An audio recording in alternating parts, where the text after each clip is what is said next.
I want to speak a little bit today about gossip, and I'll probably be speaking on more than one occasion about this, so I'm going to kind of break it down into different groups of people who gossip, and today I want to talk about family gossip. Now, we have all fallen victim to family gossip, or we have all committed family gossip. Either way, it's not cool. I'm going to give you two scenarios. One scenario is going to be where you were doing the gossiping, and the second one is going to be the one where people gossip about you, and I'm going to tell you how detrimental this is. Okay, first scenario is you gossiping about someone else. More than likely, if you got involved in it and you have somewhat of a conscience, you probably didn't even start the conversation. It was probably somebody that you were talking to that brought up that person's name, and they started and you went ahead and just added on to the conversation. People have a tendency to talk about either somebody's successes or somebody's failures. Never talk about their normal. And unfortunately, we live in a time now where people are really focused on the negative. Seems like negative things get more attention than positive, unfortunately. That's okay, because that's not going to last very long either.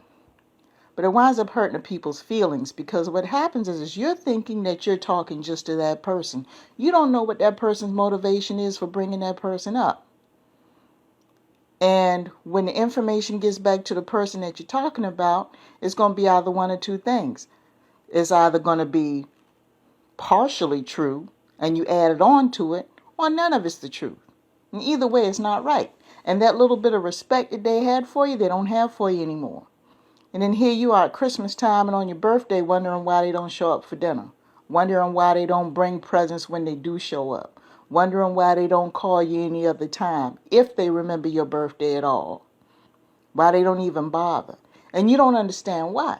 Because it got back to them that you were talking about their situation. Now, usually in a lot of cases about people who gossip about other people all the time, that's all they do.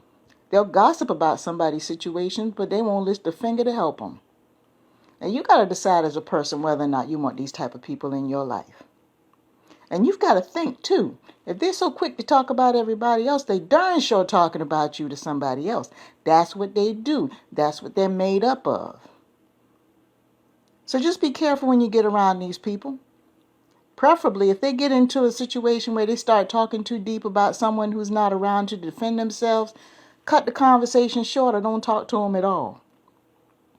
I mean, they better have first-hand knowledge as to what's going on. They better be witnesses to what's going on. And then when you get through talking about this situation, just simply ask them this question. Okay, if you know all that was going on, what did you do to help them?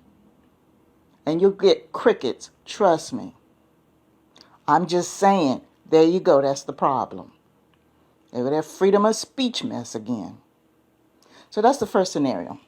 The second scenario I think is more damaging because it can ruin relationships for life. Now, you and I have probably been in situations where we kind of got into a compromising position or did something or said something we hadn't done, that wasn't right.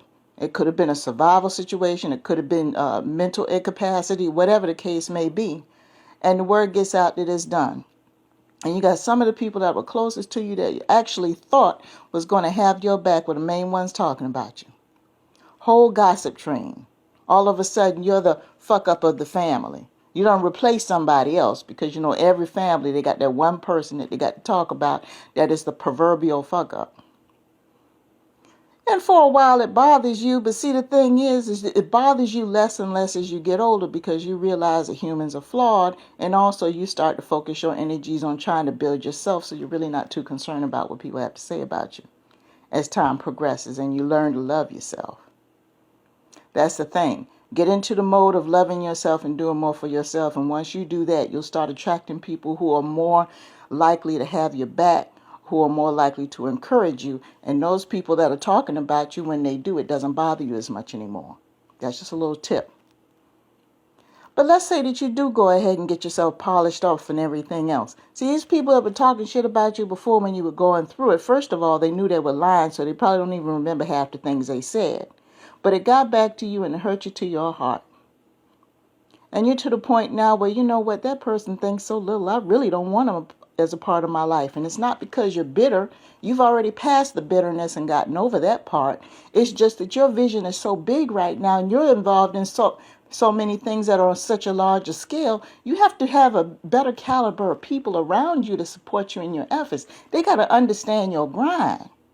They got to understand your goals. They got to understand your mindset and how you feel. And these people that were that small and talking that small about you, they don't fit.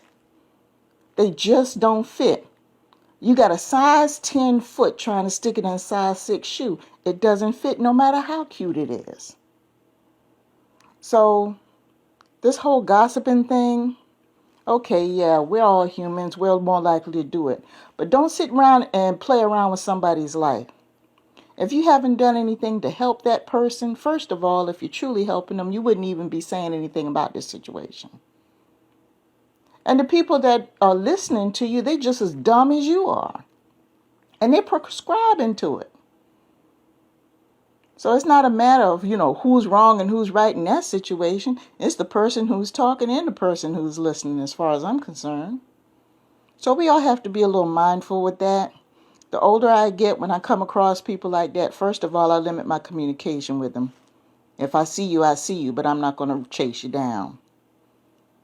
And secondly, if you want to end the conversation and shut them down on that, just simply ask them, okay, if you know all this is going on, what have you done to help? And I bet you won't get an answer. Because they're not helping. They're sitting up there talking about this person because deep down, they don't have a whole lot going on. And they're trying to reach out and do anything they can to try to make themselves look like something when they know they ain't about nothing. Just saying.